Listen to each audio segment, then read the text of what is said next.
Hi అండి. ఈరోజు వీడియోలో కొబ్బరి చట్నీ చేసి చూపిస్తున్నాను. బయట హోటల్స్‌లో గానీ, బండి మీద చేసే చట్నీలు చాలా రుచిగా ఉంటాయి కదండీ! అంతే రుచిగా ఇలా చూసి ఇంట్లో ట్రై చేయండి. ఇంట్లో వాళ్ళందరూ తృప్తిగా తింటారు. ఈ చట్నీ కోసమైనా టిఫిన్ మొత్తం తినేస్తారండి. అంత రుచిగా, కమ్మగా ఉంటది. ఈ చట్నీ దోస, ఇడ్లీ, బజ్జీ ఎందులోకైనా కాంబినేషన్ చాలా బావుంటదండి. డెఫినెట్‌లీ ట్రై చేయాల్సిన రెసిపీ. ఈ కొబ్బరి చట్నీ ఎలా చేయాలో ఒకసారి చూద్దాం రండి.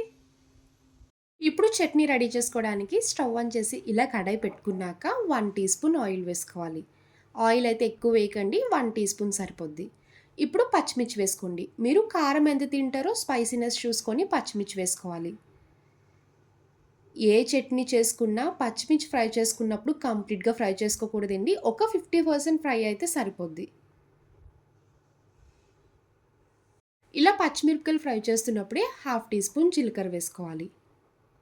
3 వెల్లుల్లి వేసుకోండి. కొంచెం కరివేపాకు వేసుకొని ఇలా ఫ్రై చేసుకోవాలి.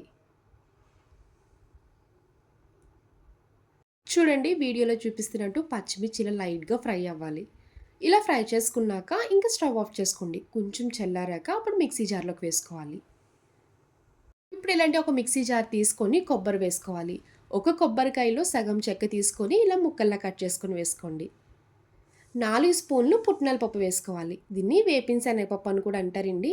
ఈ పుట్నాల పప్పు వేసుకున్నప్పుడు కూడా ఎక్కువ వేయకండి. 4 టీ స్పూన్స్ అయితే సరిపోద్ది. పల్లీలు మాత్రం అస్సలు వేయకండి. పల్లీలు వేయడం వల్ల కొబ్బరి పల్లీ చట్నీ ఉంటది కదండీ! ఆ టేస్ట్ వస్తది.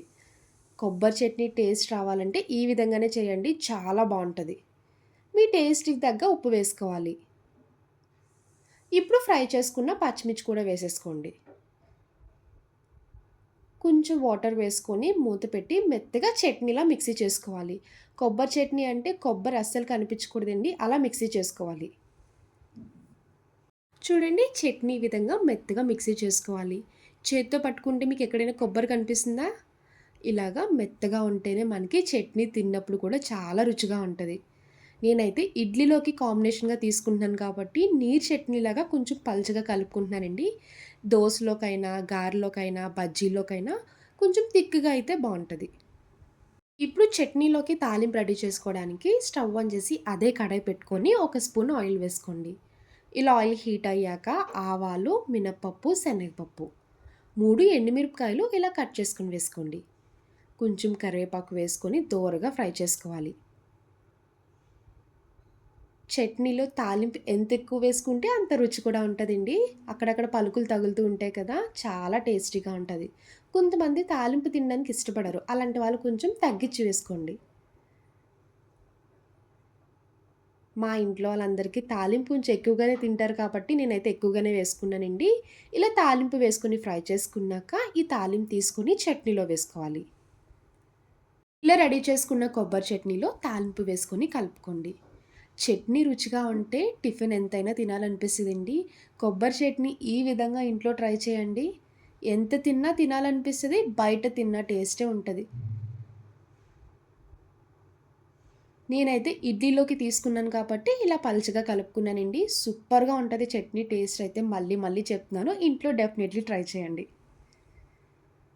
నేనైతే ఇలా ఇడ్లీలోకి తీసుకుంటానండి. నెయ్య, కారప్పొడి ఈ 2 చాలా బావుంటది ఇడ్లీలోకి. కారప్పొడి అంటే నేను కందిపొడి తీసుకుంటున్నానండి. మన ఛానల్‌లోనే రీసెంట్‌గా కందిపొడి చేసి పెట్టాను. రైస్‌లోకైనా, ఇలా టిఫిన్‌లోకైనా అద్దిరిపోద్ది. ఇప్పుడు చట్నీ వేసుకొని కాంబినేషన్‌గా తీసుకోండి. చూసారు కదా! టేస్టీ అండ్ యమ్మీ కొబ్బరి చట్నీ. అది హోటల్ స్టైల్‌లో. ఒక్కసారి రుచి చూసారంటే మళ్ళీ ఇలానే చేసుకొని తింటారండి. అంత రుచిగా ఉంటది. నా వీడియో మీకు నచ్చితే లైక్ చేసి షేర్ చేయండి. ఫస్ట్ టైమ్ చూసేవాళ్ళు ఎవరైనా అయితే ప్లీజ్ అండి నా ఛానల్‌ని సబ్స్క్రైబ్ చేయండి. బాయ్ అండి.